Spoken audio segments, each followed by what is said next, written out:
Welcome to your weekly weather brief. We are finishing up another week here, another week of wild and crazy weather. I'm meteorologist Emily Gracey. I'm meteorologist Jeromin. Thanks for joining us for another fun-filled episode of Weather Madness this week. How you doing, Emily? I'm doing well. You know, it's one of those weeks where I think we bring wine. It's a wine week. We bring wine for sure. It's a wine week. What are you we having? maybe like 1 out of 4 were a wine week. This is, you know, it's funny. This wine is actually called like Sun and Clouds or something like that. It was a gift from a friend. So it is a weather themed wine. What about you? I love that. I seek out beers that have a weather theme often, actually. I think I have some form of rosé here that's also a kombucha. So yeah, it's some hybrid variety. Okay. We'll call it a post-tropical concoction. system. Yeah, not totally bad for me. But it has been a week weather-wise. I mean, there's been so much to think about and so much coverage of severe weather. Of course, we've got some tropical weather. We got a lot of stuff going on this week. So let's get into it without further ado and try to hit 10 minutes or less, which is like... Okay. I have total faith in it this week. We can do this. Okay, all right, we're going to stay focused. What's first? Tell me what's first. I think we have to talk about Tropical Storm Arthur, the first tropical storm of the season. Way down in the Gulf, the deep south, dealing with some really intense rainfall and catastrophic flooding, unfortunately, because of just the deluge of tropical rain that has been let loose on parts of East Texas, Mississippi, Alabama. A lot of rain with that one. And a good reminder that, you know, it's not really about wind when you're talking about tropical systems. Sometimes there's a lot of impacts and a lot of different things that can happen with these. Yeah, for sure. It's not about wind, but there were also like some impressive wind reports that are coming out. And this is kind of an ongoing situation as we're recording here. But, you know, there are some like thunderstorm winds that are pretty impressive. So definitely noteworthy system, and also kind of a test run, I feel like, for the Hurricane Center with some of their products that they're putting out. And I think we brought this up last week, their mobile site. Did we bring this up last week? Our frustration with like not being able to properly find the mobile site? It might have been 2 weeks ago, but it's been a blur. Yeah. Well, to catch you up, is it windy at your house? It is. Do you hear the chimes in the background? A storm's a brewing. It sounds like a scene from Twister.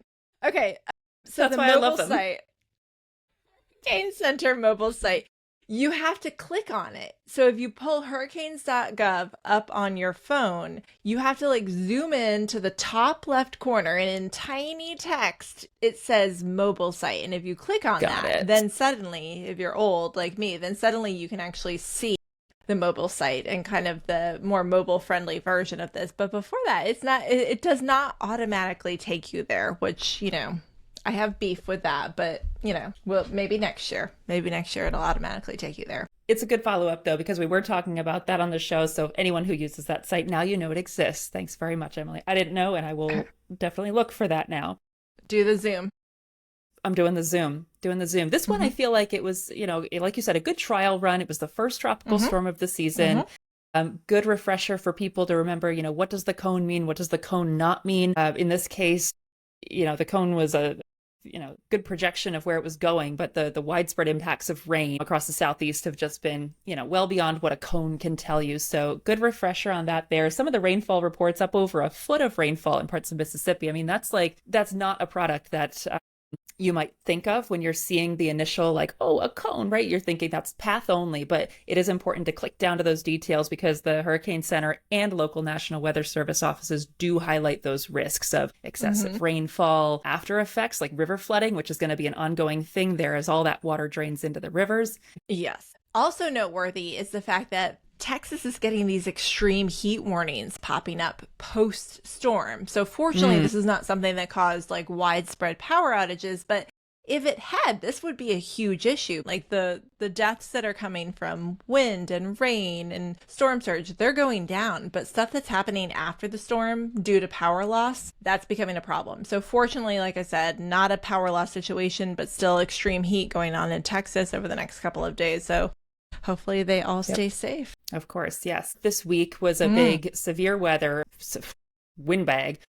Big low pressure swooped through the Great Lakes, and I do. Windbag is my thing. Well, it did. There's a lot of damaging winds out of thunderstorms that trekked across the Midwest, lower Great Lakes, Northeast, and didn't underproduce, I don't think. There were several very strong tornadoes, which was expected for parts of Illinois and Indiana.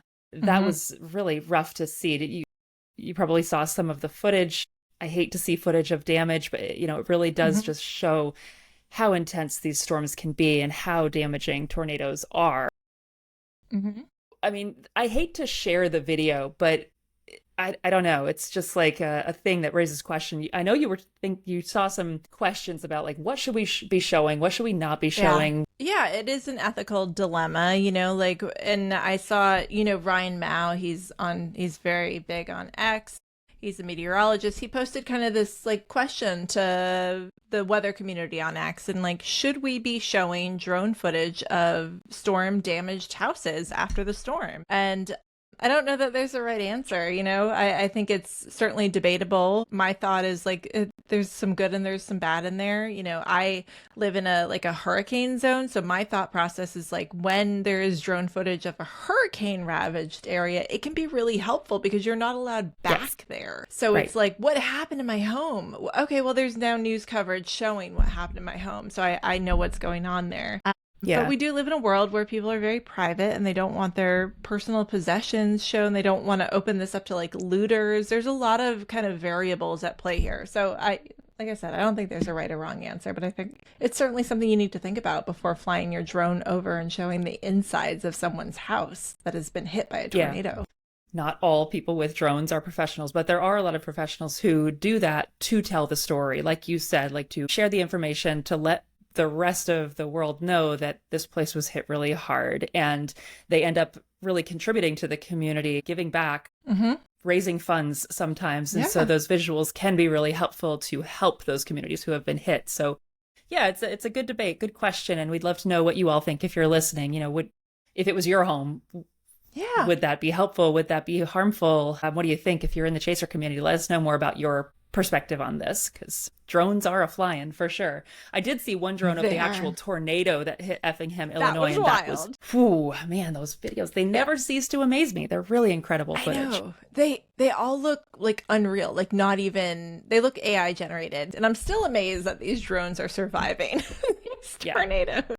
Not all are, though. I think that was another okay, I think that's a good point. Couple going We're down. seeing the best. Last but not least, Emily, this weekend's a big weekend for, you talked about heat. I mean, I see. What are you wearing? What's on your ears? What are you wearing? Yes, this weekend is Show Your Stripes weekend. I don't know if we call it the weekend. There's actually a day. It's first day of summer, which also happens this weekend. And you show off these little beauties or any sort of graphics that are available online that show off what are called warming stripes. This is a graphic, a visual made famous by none other than Ed Hawkins from the University of Reading, and created this visualization that initially showed global temperatures and how they have changed over the years. The stripes indicating red meaning above average temperatures, blue meaning below. And so the warming stripes visuals were born several years ago. And this weekend, people share graphics on social media, show them if they have swag like we do. You can wear them. You're obviously showing yours off. When did you get yours? Are yours old like mine? Mine have been around. Yeah, I got them a while ago. But you're cool when you're wearing warming stripes. But what's good is like I was wearing it the other day and my daughter, my 8-year-old daughter was like, "What's that? And what does it mean?" And I was like, "Well, Addison, let me tell you." And it was a very easy thing to talk about because the visual representation of like, this is what our Earth used to be and this is what it is now. It made sense to her. So I think it's a really good communication tool. It's just kind of taken off and people are using this like, it's almost like art meets science with like, this is how we can communicate this. I don't know. I love exactly what that is. Yeah, that's exactly. It's effective science communication. So bravo. We'll put some links in the show notes so you too can show your stripes off this weekend. There are different resources from University of Reading, from nonprofit Climate Central. They break it down by countries, states, locations. So show it off and really just see how your area has changed and start that conversation. That's really the purpose. Yep. All right. Hard to believe summer is just beginning, but it is. And next week when we chat, Kerrin, it will be officially summer. Officially. I love these long days. Wonderful to chat with you this week, Emily. Lots going on. Cheers. Cheers, Kerrin. Here's to another week. Happy summer. Happy summer.